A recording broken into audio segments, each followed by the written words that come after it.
जन्म से लेकर मृत्यु तक हमने बहुत सारे सुखों को भोगा या भोगेंगे, पर ये जन्म सुख और मृत्यु क्या यही जीवन है? इन सभी से परे भी कुछ है। यही प्रश्न हजारों साल पहले एक राजकुमार के मन में आया था। इन सभी से परे क्या है? इसी को जानने के लिए उस राजकुमार ने अपना महल, अपने माता पिता, सबका त्याग कर दिया। वह राजकुमार आगे चलकर पूरे विश्व का गुरु बना, जिन्हें हम गौतम बुद्ध के नाम से जानते हैं। आखिर उन्होंने क्या हासिल किया? अपना महल और अपने माता पिता का त्याग करके? इस वीडियो में हम यही जानेंगे। लगभग 2500 साल पहले नेपाल के लुम्बिनी नाम का स्थान था। वह के राजा का नाम राजा शुद्धोधन था। उनके रानी का नाम महारानी माया देवी। राजा शुद्धोधन शाक्य वंश के राजा थे। कहा जाता है कि रानी माया ने अपने मायके जाते हुए लुम्बिनी उपवन में 1 साल वृक्ष के नीचे सिद्धार्थ को जन्म दिया। उस समय पूरा वातावरण अद्भुत प्रकाश से भर गया था। तभी एक भविष्यवाणी हुई कि यह बालक या तो महान सम्राट बनेगा या फिर महान सन्यासी। राजा को डर था कि वह सन्यासी ना बन जाए, इसलिए उन्होंने सिद्धार्थ को महल में हर सुख सुविधा से भर दिया। कभी कोई दुखद दृश्य ना दिखे। राजा चाहते थे कि उनका पुत्र केवल सुख का अनुभव करें। यह सुख सुविधा है बुद्ध के सन्यास के कारण बने। जब बुद्ध 29 वर्ष के थे, उन्होंने महल के बाहर जाने की इच्छा जताई। राजा ने व्यवस्था की, लेकिन भाग्य से सिद्धार्थ ने 4 दृश्य देखे। पहले एक बूढ़ा व्यक्ति, फिर एक बीमार व्यक्ति, तीसरा एक मृत शरीर और चौथा एक शांत साधु।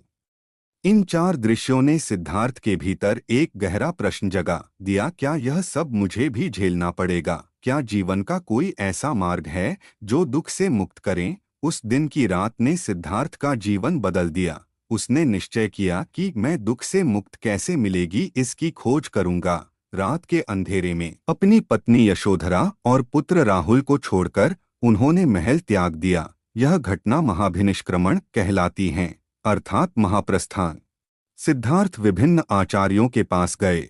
वहां अन्य लोग भी सीखने के लिए आए थे। ध्यान और योग की अनेक विधियां उन्होंने सीखी। फिर वे वनों में चले गए। वहां उन्होंने 6 वर्षों तक कठोर ध्यान किया। वे दिन में दाना खाते, कभी कभी कुछ भी नहीं खाते थे।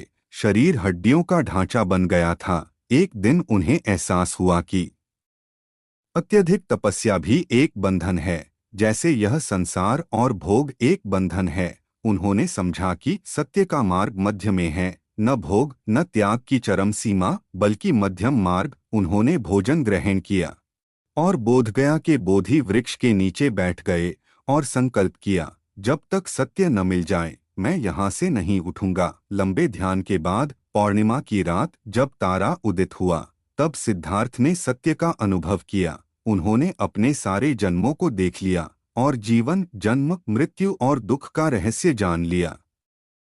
ज्ञान प्राप्ति के बाद बुद्ध कुछ समय मौन रहे। फिर वे बोले, मुझे बार बार जन्म मृत्यु के फेरे में फंसाने वाले मैंने तुझे देख लिया। अब तू नहीं बच सकता। यह वाक्य उन्होंने इच्छा के प्रति कहा था। वही उन्होंने पहला उपदेश दे दिया। धर्मचक्र प्रवर्तन सूत्र उन्होंने बताया, दुख है, दुख का कारण है, दुख का निरोध है और दुख से मुक्ति का मार्ग है। यही थे उनके 4 आर्य सत्य। क्या हैं यह 4 आर्य सत्य? चलिए समझते हैं।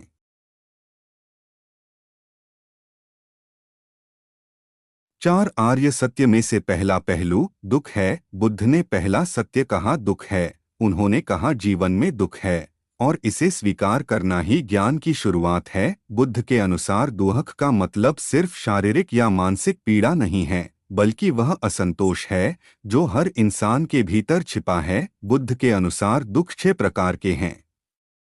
पहला, जन्म दुख है। जन्म का संघर्ष और उसके बाद का अनिश्चित जीवन, यानी जन्म से पहले हमारा ना तो नाम था, ना हमारी जाति या धर्म और ना ही परंपरा। पर जब हमारा जन्म हुआ तब से लेकर आज तक हमें हमारे माता पिता, हमारा समाज ज्ञान दे रहा है और यही मिला हुआ ज्ञान हम आगे आने वाले पीढ़ी को भी देंगे। कभी कभी ये ज्ञान, ये परंपराओं का हमें भी आलस्य आता है, पर हम कभी किसी को नहीं कहते।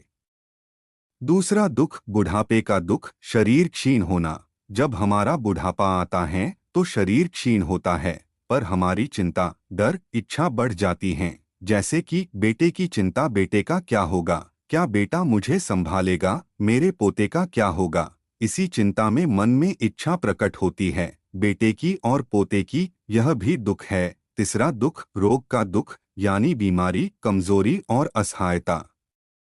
चौथा दुख, मृत्यु का दुख, अपनों से बिछड़ना और मृत्यु को प्राप्त होना। इंसान को अपने जीवन में सबसे बड़ा भय होता है मृत्यु और अपनों से बिछड़ना। पांचवा दुख, अपने प्रिय व्यक्ति जैसे मित्र, भाई, माता, पिता से दूर जाना या उनका हमारे जीवन से दूर जाना। जब भी हमारे प्रिय व्यक्ति मृत्यु होती है या उसे कोई परेशानी होती है तो सबसे ज्यादा दुख हमें होता है। छठवां दुख, अप्रिय व्यक्ति से संपर्क होना, जिसे नहीं चाहते उसके संपर्क में रहना। यह भी दुख है। जो हमें चाहिए वो चीज न मिलना, मन की आशाएं रह जाना। जो कुछ भी परिवर्तनशील यानी अस्थिर है, जो बदलता रहता है, वो दुख का कारण है। दुख को जानना नकारात्मक नहीं बल्कि सच्चाई को स्वीकार करना है। ये था 4 आर्य सत्यों में से पहला पहलू। अब जानते हैं दूसरा पहलू। दूसरा पहलू है दुख समुदाय। बुद्ध ने कहा, जहाँ तृष्णा है वही दुख है। दुख का कारण तृष्णा यानी इच्छा है। तृष्णा 3 प्रकार की होती है। पहली, काम तृष्णा यानी इंद्रिय सुखों की चाह, जैसे कि रूप, स्वाद, स्पर्श, प्रतिष्ठा, पैसा आदि। दूसरा भाव तृष्णा, अस्तित्व की इच्छा है, मैं कुछ बनूं, बड़ा बनूं, श्रेष्ठ बनूं, पद प्रतिष्ठा प्राप्त करूं, समाज में मेरा नाम हो इत्यादि। तीसरी विभव तृष्णा यानी नष्ट हो जाने या समाप्त होने की चाह, मैं मिट जाऊं, कुछ न रहूं। यानी जब इंसान किसी गहरे दुख में होता है तो उसे नष्ट होने की इच्छा होती है। यही विभव तृष्णा है। जब यह 3 प्रकार के तृष्णाएं इंसान के मन को घेर लेती है तो व्यक्ति आसक्ति, ईर्ष्या, भय और क्रोध में फंस जाता है और यही दुख की जड़ बनती है। उदाहरण के तौर पर, जैसे पानी में लहरें उठती है जब हवा चलती है, वैसे ही मन में तृष्णा उठे तो शांति समाप्त हो जाती है। तीसरा पहलू है दुख निरोध। यह तीसरा सत्य अत्यंत आशावादी है। बुद्ध ने कहा, जिसने दुख का कारण समझ लिया वह दुख का अंत भी जान सकता है। जब तृष्णा, आसक्ति और अज्ञान मिट जाते हैं तो मन में पूर्ण शांति उत्पन्न होती है। यही निर्वाण है। निर्वाण का अर्थ है आसक्ति की अग्नि का बुझ जाना। यह कोई स्थान नहीं है बल्कि वह अवस्था है जहाँ मन शांत, निर्मल और मुक्त हो जाता है। दुख निरोध का सार, दुख का अंत संभव है यदि हम अपने मन की इच्छाओं को पहचानें और उन पर जागरूक रहें। यही मुक्ति की दिशा है। यह चौथा आर्य सत्य है, दुख से मुक्ति का मार्ग है। बुद्ध ने इस मार्ग को कहा आर्य अष्टांगिक मार्ग। यह 8 कदम हैं जो मनुष्य को दुख से मुक्त करते हैं। सम्यक दृष्टि, जीवन और कर्म का सही दृष्टिकोण, सम्यक संकल्प, करुणा और त्याग की भावना रखना, सम्यक वाणी, सत्य, प्रेम और शांति से बोलना, सम्यक कर्म, नैतिक और अहिंसक कार्य करना, सम्यक आजीविका, ऐसा पेशा जो किसी को हानि न पहुंचाए, सम्यक प्रयास, बुराई से दूर रहना और भलाई को बढ़ाना, सम्यक स्मृति, हर क्षण सजग रहना, सम्यक समाधि, ध्यान से मन को केंद्रित करना। यह था 4 आर्य सत्य का चौथा और आखिरी पहलू जो हमें बताता है कि दुख से मुक्ति कैसे मिलेगी। यही आर्य अष्टांगिक मार्ग हमें दुख से मुक्ति दिलाता है।